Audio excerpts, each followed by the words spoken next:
सीताराम। आप बहुत सारी इसमें बहुएं बैठी हुई हैं, बहू और बेटियां भी बैठी हुई हैं। जो बहू है वो बेटी है, किसी की बेटी है तभी किसी की बहू है। पहले बेटी हो और तब बहू हो। तो देखिए, घर में समस्या सभी जगह होती है।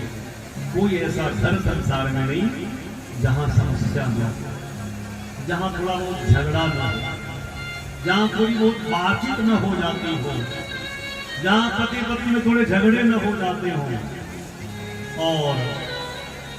और क्या कहते हैं उनको, क्या बोलते हैं मुझे याद नहीं, या मुझे पता भी नहीं। दो भाई की पत्नी को आपस में क्या बोलते हैं, वो जो भी रिश्ते हो आपके, तो रिश्ता मुझे नहीं पता क्या कहते हैं। कुछ रिश्ते पते हैं, कुछ नहीं पता है। तो जो भी हो, तो आप आपस में झगड़ जाओ हैं। तो और कहीं कहीं तो भाभी में नंद में झगड़ा होता है। पता चला कि वो भाभी नंद ही भिड़ी हुई है झगड़ा करने में। तो हर घर में कुछ न कुछ झगड़ा है, कुछ न कुछ बात है।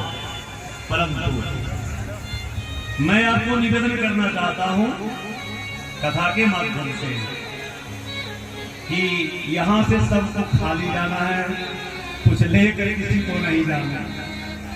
तभी प्रहलाद जी ने पिताजी को देखकर कहा, इतना बड़ा साम्राज्य खड़ा किया पिताजी ने, इतनी सारी व्यवस्था करी, आज खाली जा रहे हैं।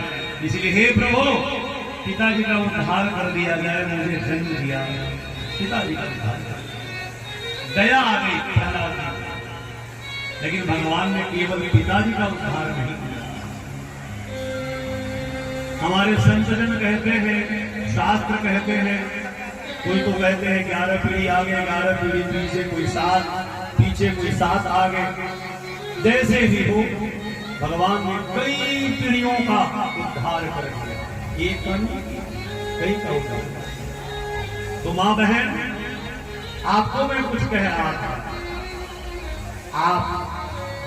आपकी स्थिति ऐसी है, एक बेटी जब बहू बन जाती है तो उसके ऊपर जानते हो कितनी जिम्मेदारी होती है, बहुत जिम्मेदारी हो जाती है। 2 घर की जिम्मेदारी होती है, एक की नहीं 2 की। मैंने कल कहा ना, एक बात बता रहा था कि एक दुल्हा जो है अपने दुल्हन से रूठ गया, ससुर जी के झगड़ा से, तो जा ही नहीं रहा था। तो पत्नी बुलाकर किसी तरह से ले गई, कल बोला था। तो पत्नी के ऊपर जो जिम्मेदारी होती है 2 घर की होती है। एक जहां से वो आती है, माता पिता का जो घर है, एक जिम्मेदारी उसकी होती है, और दूसरी जिम्मेदारी जहां वो आ जाती है, दूसरी जिम्मेदारी उसकी होती है।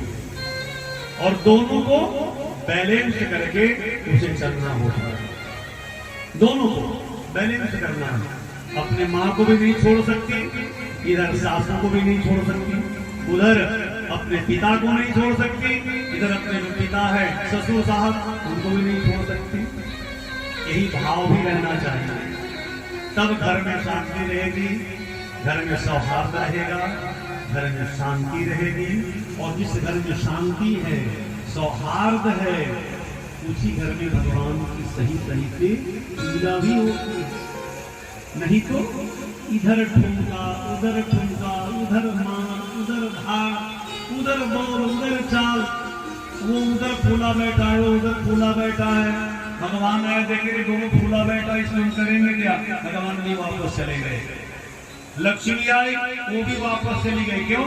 इस घर में शांति नहीं है, तो हम किस लिए रहेंगे? इसलिए प्रेम से घर में रहो। थोड़ी बहुत बात को बर्दाश्त किया करो, ये नहीं कि थोड़ी बात पति देव ने कह दिया, पट से जवाब दे दिया तुरंत, ऐसा नहीं। थोड़ा विचार करो क्यों कह रहे हैं।